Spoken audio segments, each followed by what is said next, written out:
Guys, it's your favorite federal informant. Listen, you guys, I am on vacation, but I wanted to pop in and talk about this thing that's going on. I know you guys heard about it. A lot of people have questions. I wanted to come and address it. If you guys don't know, Diddy told the defense and the prosecution that he wants them both to turn in similar cases like Diddy's.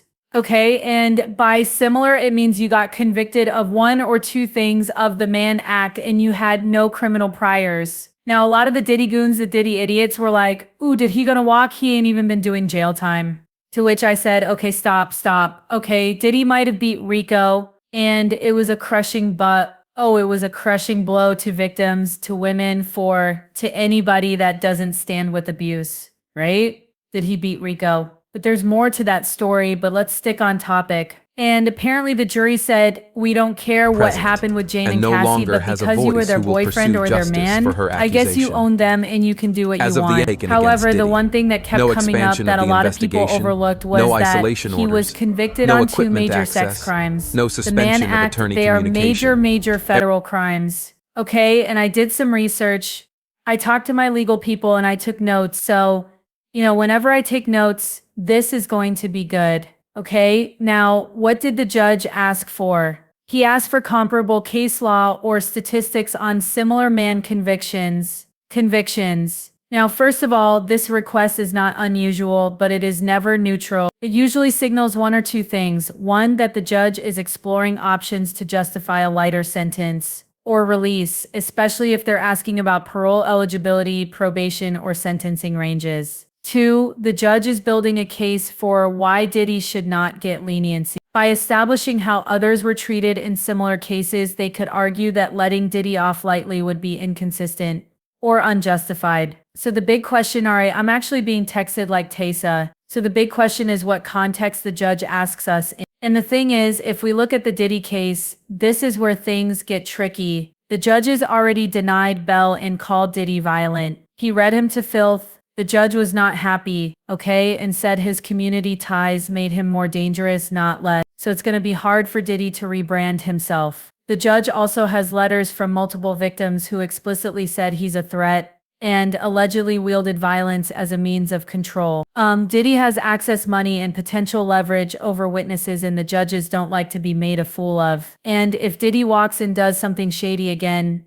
and I think he actually will do something shady again, it reflects directly on the court. And you guys listen, the verdict of the jury threw us for a loop. But the fact that the judge said all this in court and deny bail, I mean, come on. I think we can put two together. This does not look like someone that's looking to cut Diddy a break. And him being able to walk straight with time served, baby, that's cutting Diddy a break. Okay? So why ask about the comparable Mann Act sentences?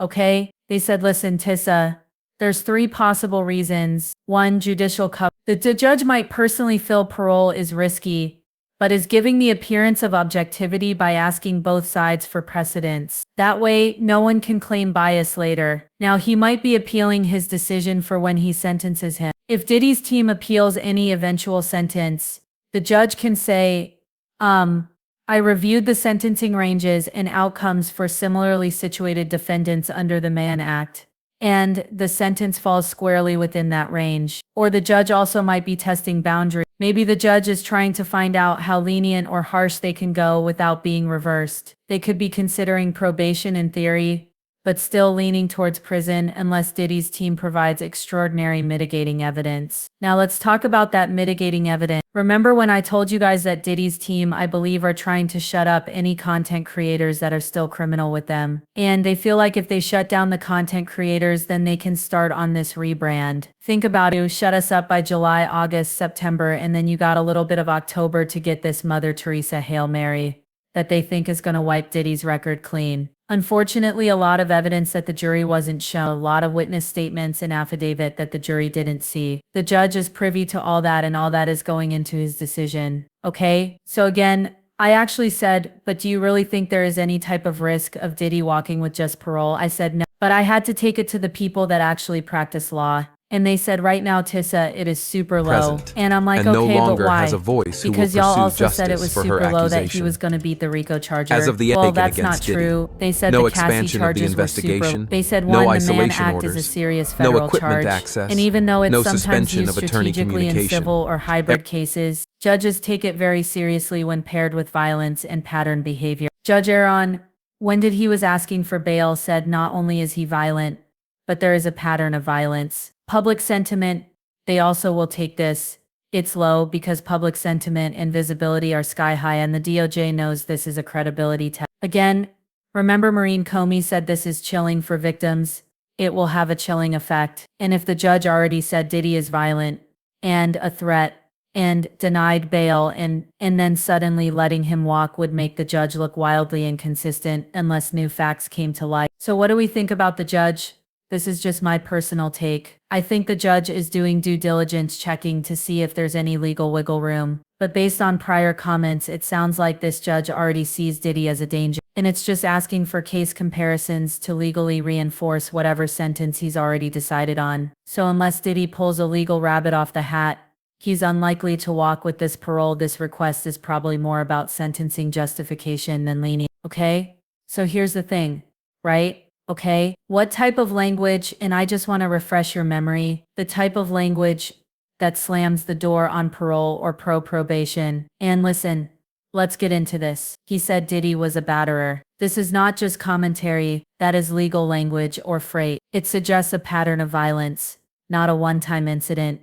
And the judge is accepting allegations as credible and may be treating them as established facts for purposes of sentencing or bail decision. And it undercuts any claim that did violent behavior is isolated, provoked, or misunderstood. Judges should casually just don't throw out that word unless they want it to stick around on the official record. He also said your client admitted he is violent and tried to preemptively enter a batter program. This is huge because pre-sentencing rehabilitation attempts like enrolling in a battery program are often seen by judges as damage control and not sincere reform. The fact that Diddy knew to enroll in that program shows consciousness of guilt. He anticipated legal trouble. Admission of violence undercuts any "I didn't do it" or "this was exaggerated" defense. And if the judge believes the admission wasn't just PR but rooted in truth, it justifies custodial sentencing over any community supervision. Okay? Now also the judge said this type of violence comes suddenly, quickly, and with no warning. That's a judicial finding of dangerous. They said that the phrasing means that the judge believes that he is not in control of his violence and that his behavior escalates. It's impulsive and it's unpredictable. Judges use this language to justify detention,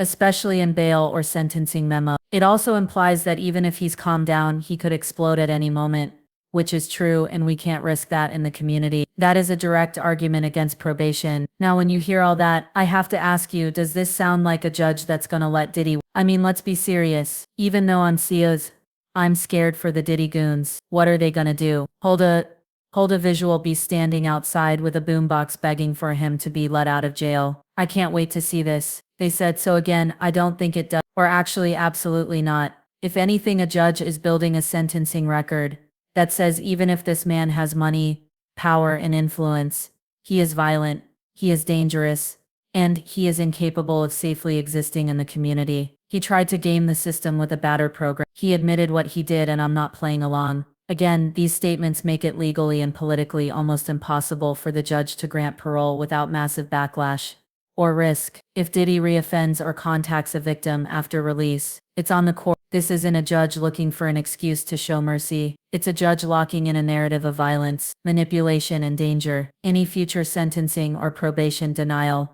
can be backed by this exact language. So unless something drastic changes, and no longer has a probation voice who or will parole is pursue extremely justice for her unlikely. accusation. You're watching a legal system As of the slowly taken setting against the Diddy, foundation for no a multi-year expansion of the custodial investigation, sentence, or at no the very, isolation very orders, least, no strictly equipment monitored, access, okay? no suspension of attorney Strictly communication.